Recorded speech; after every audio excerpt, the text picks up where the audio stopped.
So mga tol, nagsalita na po ang strength and conditioning coach ni Manny Pacquiao na si Justin Fortune sa naganap na laban ni Manny Pacquiao versus Mario Barrios noong linggo na nauwi sa majority draw. Para po kay Justin Fortune mga tol, panalo daw si Manny Pacquiao. 7-5 nga daw ang score niya. Yan po ang pagkakasabi niya nang ma-interview po siya ni Ellie Setback ng ES News. Partida, 4 years layoff pa nga daw dyan si Manny Pacquiao at 2 buwan lang nag-ensayo. Samantala, agad pong pinanood ni Justin Fortune ang training ni Rolly Romero, ang potensyal na makakalaban ni Manny Pacquiao bago matapos ang taon na ito. Ani Justin Fortune, magandang laban daw yan para kay Manny Pacquiao. At sa tingin niya, tatalunin lang daw ni Manny Pacquiao itong si Romero sa experience at lakas. Sa kabilang dako naman mga tol, nagsalita nga din po ang influencer boxer na si Salt Papi sa laban ni Manny Pacquiao versus Barrios. Namangha nga po si Salt Papi mga tol sa performance ni Manny Pacquiao sa edad nitong 46. Hinalintulad pa nga niya yung makakalaban niya sa August 30 na si Tony Ferguson,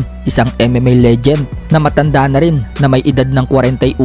Sinabi ni Salt Papi, kung si Manny Pacquiao na 46 na nga daw, maganda pa ang pinakita. Tapos marami daw ang nagko-comment na inanakaut lang umano niya itong si Tony Ferguson. Kaya sa mga nagsasabi daw na madali lang kalaban itong si Tony, eh hindi daw. Kahit 41 na daw itong makakalaban niya. Legend daw yan at may ibubuga pa. Natanong naman po dyan si Salt Papi kung sino daw ang next para kay Manny Pacquiao. Sagot ni Salt Papi, gusto umano niyang makalaban ni Manny Pacquiao ay itong si Gervonta Tank Davis o kaya naman si Floyd Mayweather Jr. Pagdating kay Tank Davis, hindi daw niya alam kung sino ang mananalo sa dalawa. Magkakatalo na lang umano yan sa styles make fights. Pagdating kay Mayweather, yan daw ang magandang laban. Sa kabilang banda naman mga tol, nagbigay nga din po ng verdict ang trainer at commentator na si Teddy Atlas sa naganap na laban ni Manny Pacquiao versus Barrios. Pagkatapos ng laban, sinabi ni Teddy Atlas nang mapanood umano niya ang laban, sa tingin niya, panalo daw talaga si Manny Pacquiao. Katulad ng sinasabi ng iba, special fighter nga daw talaga itong si Pacquiao. Pero bigla pong binawi ni Teddy Atlas yung sinabi niya. Bigla po itong bumaliktad mga tol.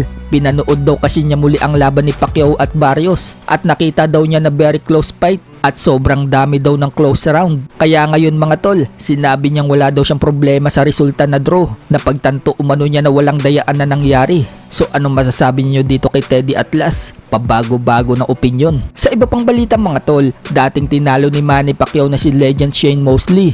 Hinamon si Manny Pacquiao matapos ang labang kay Barrios. Sinabi ni Mosley mga tol na gusto umano niya makalaban sa susunod si Manny Pacquiao. Tatapusin lang umano niya ang laban niya ngayong Sabado sa London kontra sa Australian boxer na si Matt the JD Floyd. Pagkatapos, gusto umano niyang isunod si Manny Pacquiao.